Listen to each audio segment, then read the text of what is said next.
اسمم ملکه فهیمی هستم، صنف 11 مکتب لیسته مسلکی ناوبنیان هستم در ولایت ولسوالی بامیان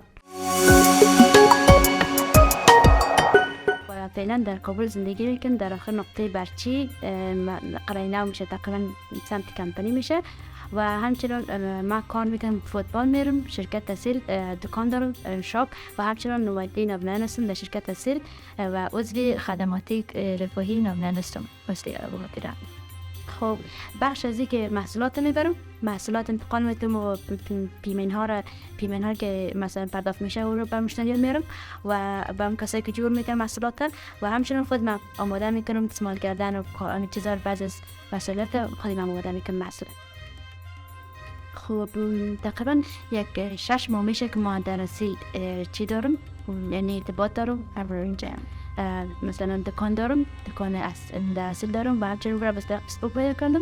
و همچنان محصول زیاد دارم دیگه. حساب نکردیم که ما چقدر دارم، شاید هیچ کی نداشته باشم، یک 100 دانه کم باشه زیاد باشه، انقدر دارم دیگه این کار میکنم دستش دیگه. وام چی دکان ما روزی که مثلا زیاد تبلیغات کردیم ولی بازم خوبه،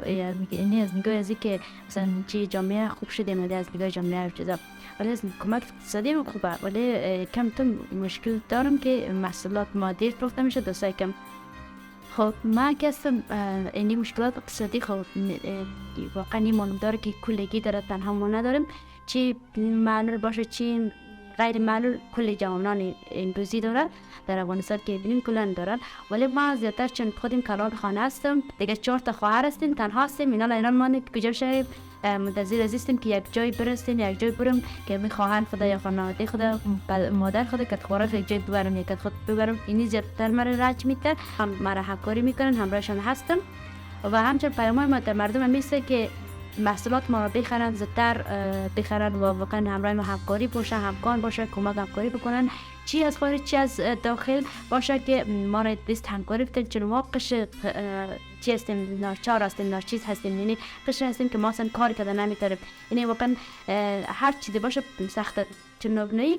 از کل مشکلات ها کده زیادتر بالاست، یعنی از این که از پایبانی از اسپانی قدر درد نداره، رنج نداره، زیادتر این نابنایی زیاد، چون افراد جامعه که زیاد میبینی که گپ میزنه یا خانواده دیگه گپ میزنه خیلی یعنی چی رنج آوره برات، اون خاطر باید امرای ما کمک همکاری کنیم، محصول ما رو بخرن و بر ما یعنی مرا قدرت توانایی بدم، ما همکار کنیم، ان شاء الله ما آینده ساز خواهد بودیم.